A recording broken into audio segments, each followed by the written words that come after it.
ಓದೋದು ಮುಖ್ಯ ಅಂತ ಗೊತ್ತು, ಆದ್ರೂ ಏನಾಗಿದೆ ಅಂತ ಗೊತ್ತಿಲ್ಲ. ಓದೋಕೆ ಮನಸ್ಸಾಕಿರಲ್ಲ. ಈ ಓದು ಲೈಫ್ಗೆ ತುಂಬಾ ಮುಖ್ಯ. ಅಸ್ಲಿಗೆ ತಪ್ಪೆಲ್ಲ ಆಗ್ತಿದೆ ಗೊತ್ತಿಲ್ಲ, ಲೈಫ್ ಹೇಗ್ ಮುಂದಕ್ಕೆ ಹೋಗುತ್ತೆ ಅಂತ ಗೊತ್ತಿಲ್ಲ.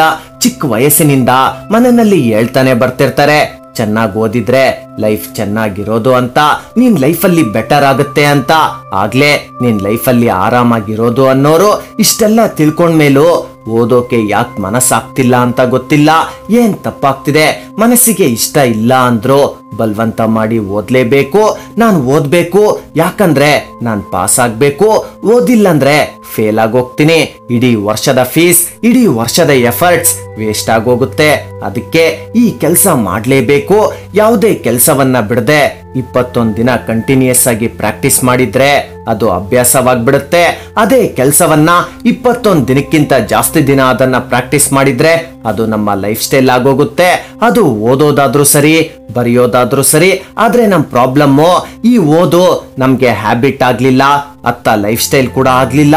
ಈ ಓದು ಅನ್ನೋದು ಒಂದು ಫಾರ್ಮಾಲಿಟಿ, ಅದನ್ನ ಪೂರ್ತಿ ಮಾಡ್ಲೇಬೇಕು. ಮನಸ್ಸು ಬೇಡ್ದಿರೋ ವಿಚಾರಗಳಿಗೆ ಪದೇ ಪದೇ ಸೆಳೀತಿರುತ್ತೆ. ಮನಸ್ಸಿಗೆ ಇಷ್ಟ ಆಗೋದು ಕೇವಲ ಸುತ್ತೋದು. ಈ ಮನಸ್ಸನ್ನ ಒಂದ್ ಕಡೆ ಫೋಕಸ್ ಮಾಡೋ ಹಾಗೆ ಮಾಡಿಲ್ಲ ಅಂದ್ರೆ ಎಲ್ಲಾ ಕಡೆ ಓಡ್ತಿರುತ್ತೆ. ಯಾರತ್ರ ಒಂದು ಆಂಬಿಷನ್ ಇದೆ, ಒಂದು ಗೋಲ್ ಇದೆ, ಅವರಿಗೆ ಮನಸ್ಸು ಹಿಡಿತಕ್ಕೆ ಸಿಕ್ತಿಲ್ಲ ಅನ್ನೋ ಪ್ರಶ್ನೆನೇ ಇರಲ್ಲ. ಈ ಲೈಫಲ್ಲಿ ಡೆಸ್ಟಿನೇಷನ್ ಇಲ್ಲ ಅಂದ್ರೆ ಈ ಲೈಫ್ ನ ಜರ್ನಿಗೆ ಬೆಲೆ ಇರಲ್ಲ. ನಾವ್ ಯಾವುದೇ ಕ್ಲಾಸ್ ಅಲ್ಲಿರ್ಲಿ, ಯಾವುದೇ ಕೋರ್ಸ್ ಓದ್ತಿರ್ಲಿ, ಪ್ರತಿ ಲೆಸನ್ ನಲ್ಲೂ, ಪ್ರತಿ ಸಬ್ಜೆಕ್ಟ್ ನಲ್ಲೂ ನಿನ್ನ ಡೆಸ್ಟಿನೇಷನ್ ನ ಹುಡ್ಕೋ. ಅಸ್ಲಿಗೆ ಈ ಓದು ಯಾಕೆ ಇಂಪಾರ್ಟೆಂಟ್ ಅಂತ ತಿಳ್ಕೊಳ್ಳೋವರೆಗೂ ಈ ಓದು ಬೋರಿಂಗ್ ಆಗೇನೆ ಇರುತ್ತೆ. ಪ್ರತಿ ಹೆಜ್ಜೆಯಲ್ಲೂ ನಾವ್ ಈ ಕೆಲಸ ಮಾಡ್ಲೇಬೇಕು. ಈ ಓದೋ ವಿಚಾರದಲ್ಲಿ ಸೆಕೆಂಡ್ ಆಪ್ಷನ್ ಇಲ್ಲ. ಮಾಡ್ಬೇಕಂದ್ರೆ ಮಾಡ್ಲೇಬೇಕು. ಈ ಓದೋ ಏಜ್ ನಮ್ಮ ಲೈಫ್ ನ ವೆರಿ ಇಂಪಾರ್ಟೆಂಟ್ ಚಾಪ್ಟರ್. ಈ ಚಾಪ್ಟರ್ ನ ಮಿಸ್ ಮಾಡ್ಕೊಂಡ್ರೆ ಲೈಫ್ ಲಾಂಗ್ ಆ ರಿಗ್ರೆಟ್ ಇದ್ದೇ ಇರುತ್ತೆ. ಈ ಜಗತ್ತಿನ ಅತ್ಯಂತ ದೊಡ್ಡ ಸುಳ್ಳು ಯಾವುದು? ಈ ಜಗತ್ತಲ್ಲಿ ಅಂತ್ಯದ್ ಯಾವ್ದಿದೆ?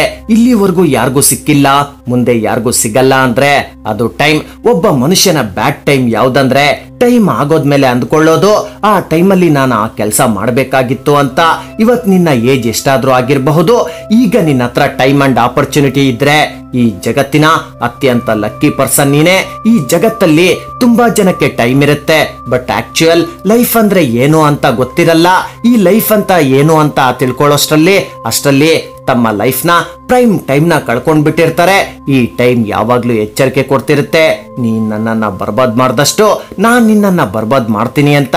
ನೀನ್ ರಾತ್ರಿ ಮಲ್ಗೋವರ್ಗೂ, ಫೋನ್ ಯೂಸ್ ಮಾಡೋವರ್ಗೂ ನಾನ್ ವೇಸ್ಟ್ ಆಗ್ತಿದ್ದೆ. ನೀನ್ ಬೆಳಗ್ಗೆ 9 ಗಂಟೆವರೆಗೂ ಮಲ್ಗಿರ್ಬೇಕಾದ್ರೂ ನಾನ್ ವೇಸ್ಟ್ ಆಗ್ತಿದ್ದೆ. ನೀನ್ ನಿನ್ನ ಫ್ರೆಂಡ್ಸ್ ಜೊತೆ ಸುತ್ತಾಡ್ಬೇಕಾದ್ರೂ ನಾನ್ ವೇಸ್ಟ್ ಆಗ್ತಿದ್ದೆ. ಈ ಸಮಯ ನೀನ್ ಅದನ್ನ ವೇಸ್ಟ್ ಮಾಡಿದ್ರೆ ಅದು ನಿನ್ನನ್ನ ಬೆಳೆಯೋಕೆ ಬಿಡಲ್ಲ. ಇರೋ ಟೈಮ್ ನ ಬೆಸ್ಟ್ ರೀತಿಯಲ್ಲಿ ಉಪಯೋಗಿಸ್ಕೋ.